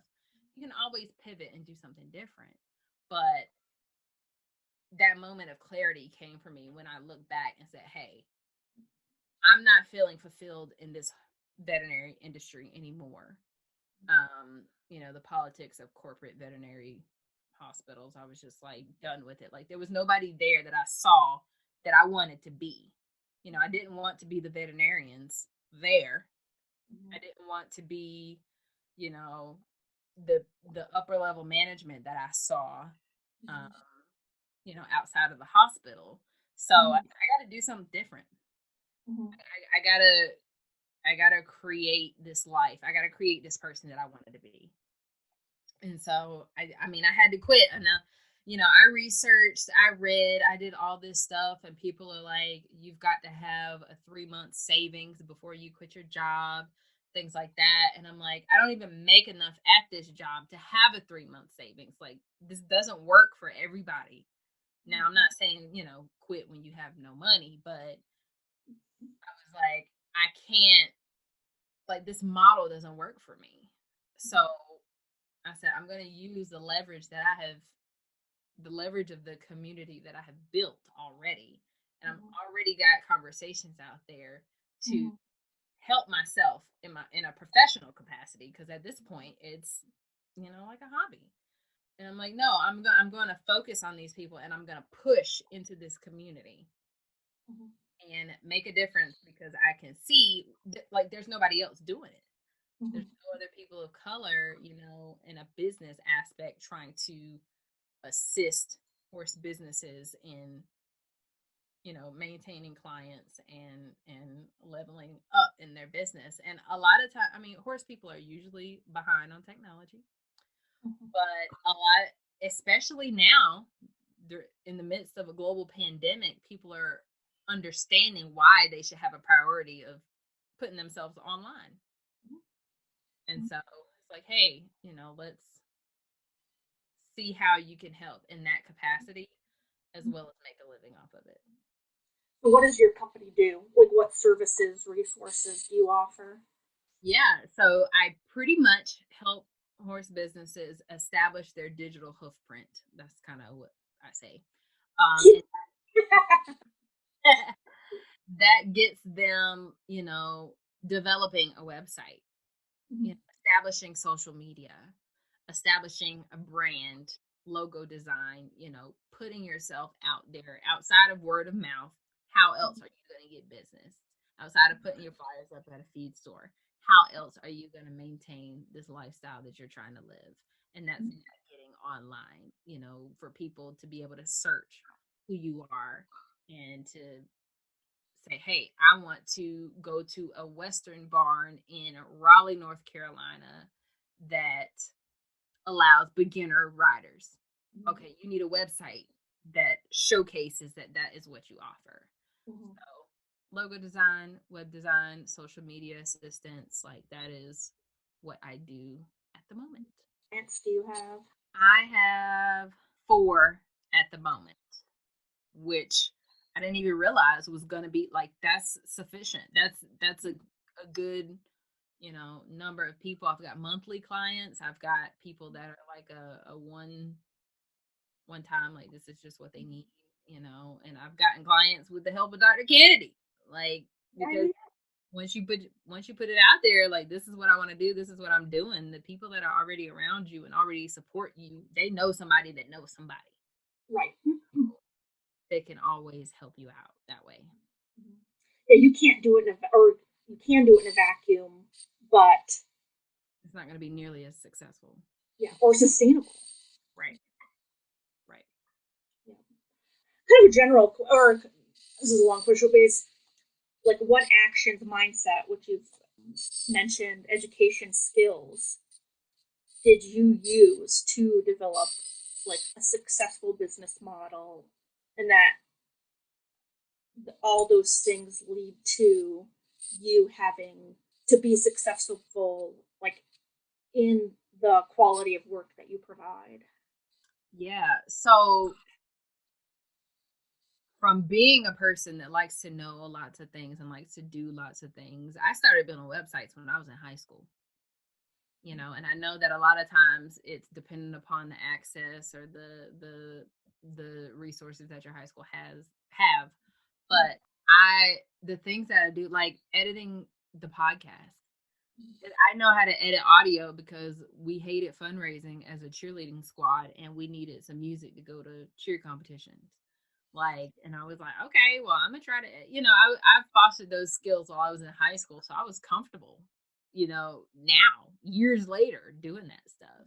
Um, I was on a STEM track, so And this is in high school cheerleading. yeah, in high school cheerleading, yeah.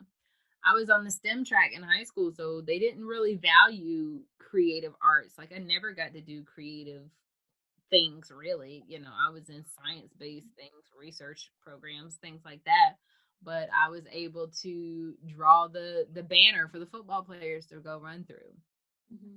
So it was like a culmination of these experiences that I've had growing up, coming up through undergrad also, just being familiar with horses, that kind of led me to to where I am today. I mean, I've always had entrepreneurial spirit.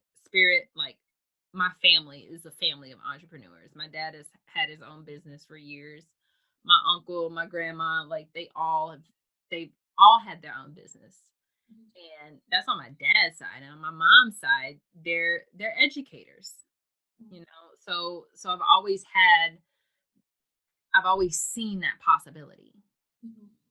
It was always in front of me. So that there wasn't ever like oh, this is absolutely impossible, because I was able to see that. And that representation there is integral in, you know, my success today. So, you know, a lifetime worth of experiences, as well as just, you know, I know how to research because I was in STEM. I mean, I research and I read and I listen and I take notes. Like, I was telling somebody the other day, I got up, I couldn't sleep at 2:30 in the morning, and I had a brain dump. I wrote 5 pages of things that could help clients, things that I could do to bring in business, things that I could write, digital products that I could sell. And I went to sleep at 5:30 and woke up at 8. Now, if I were to have thought to myself, you know, I gotta be to work at 7, you know, I can't brain dump right now. I would have missed all of that goodness that came out of being able to just have the freedom to get up and purge these things out of my brain. And I'm still riding on the coattails of that morning because I came up with so much content. So the freedom of being able to just do something like that as an entrepreneur, like, I mean, I'm sold, you know. And it's not like I'm sleeping the day away or anything like that, but, you know, I can take a nap at 2 o'clock and then wake up and then work until 8, and it's fine. You know, so I appreciate that flexibility, and I'm just like, if I knew that this was the way it was going to be, I would have done this a long time ago. Yeah, and so that is doing a long time ago is something that you're passionate about. So we've been talking for 2 hours, so I want to have a closing, and we may need to do another episode. We'll come back. I'm sure in a month you'll have done something else amazing. So that will need to. October is going to be a pretty good month. It's my birthday month, and we got some things shaking, so I'm excited. Good for you. Yeah. So from my experiences working with students, and like especially women, is that like, who am I, and like a comfortableness with who am I. Like, am I embracing it and comfortable with it, or even like, do I even know who I am? And so, and this is even personal for me, in that, like, when you were saying that, is like, that was a big part of your success, is knowing who you are, being comfortable with it so that you can actually embrace it and articulate it. Can you give us some guidance with that, advice with that? You know, I launched my blog, and I talk about mindset in the first few blog posts, but it was so important to me, like I said earlier, imposter syndrome, like, that's my right hand man. You know, it always comes no matter what. But I'm confident in the fact that I know my vision, and I know that my mission. And I mean, it's not even like I'm an organization, but like, I know what I want to do. And so when you're struggling to feel or to determine who you are, you know, you have to look around and see what it is that you enjoy. You know, one, if you can't figure out something that you enjoy, figure out what you don't like. You know, I worked in a call center, and I was like, I'm not going to do this ever again because I hate it. But, you know, I didn't know what my next job was going to be, but I know it wasn't going to be that. You know, I can say that I have that skill, but I don't want to do that. Okay, that'll be the first thing. If you can't figure out what you like to do, determine what you don't like to do and shy away from that. if you look around and you don't see anybody you want to be, or you don't see any, or if you don't have anyone that's like encouraging you to do, you got to surround yourself with different people, and just find something random to do, and just surround yourself with people where you can share your story, and like they may know somebody that knows somebody that it was looking for you, and what you have to offer in this life. So I think, not being afraid to try something absolutely random and putting yourself out there just to see what shakes. Like if nothing shakes, that's fine. That's kind of how I manage imposter syndrome. Like, oh my gosh, I'm so scared. I'm so scared. Oh God. Okay, I'm just gonna do it. And if it doesn't work, that's fine. Cool. I'll do something else. But if it works, but what if it works? But what if it works? What's that poem? It's like something, but what if you fly? Like, just gotta do it and see what happens. And, that flexibility, I realized that I'm not at the moment, like, restricted on anything. Like, I can decide tomorrow that I want to go to cosmetology school. And, like, that's possible. Like, I can do that if I want. Yeah. The pivot, like, I guess there's kind of a image in like America that you stick with this one thing and that's what you do for the rest of your life, and that's not the case. You do whatever you want to do. Like you can do something completely different one year and go back. It's the world is open for that. Yeah, it's like a level of open-mindedness. Yeah, flexibility, not being, there's a term that's like elasticity.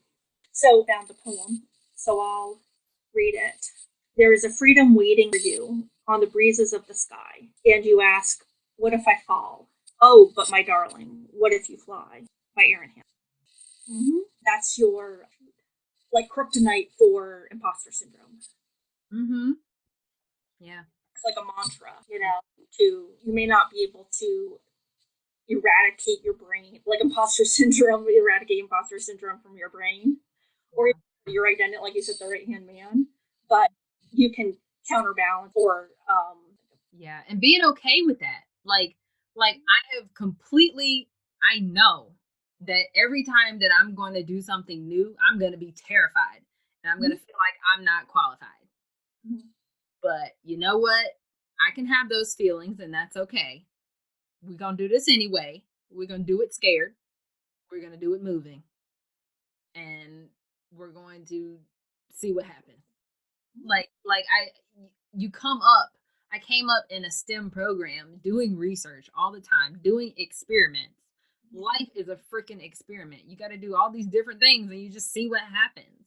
So I can't tell myself that I can't do it because I literally spent years doing experiments. Yeah, and that's the thing too, is quotes about that not all your thoughts and feelings are real or a fact. Like you may like have thoughts, but it doesn't mean they're real. It doesn't mean you need to like believe them. Right. They may be coming out of an imposter syndrome or coming out of somebody else's voice, like saying, oh, you're too ambitious from your advisor. Well, we've been talking for over 2 hours, so I really thank you for your time. This is amazing. You're amazing. Oh, thanks. I know you have to run off to the New York Times. But I'm glad you think that Trio is more important than the New York Times. Yes. I always believe in giving back to where I came from, because there's somebody that was like me that's going to need this conversation. So I appreciate you bringing me back for this. Yes, thank you. We appreciate you, Aubriana. You make Trio look good. No, good. So, well, Well, anyways, have a good weekend and keep us posted. I will be sure to check in on you on your October events.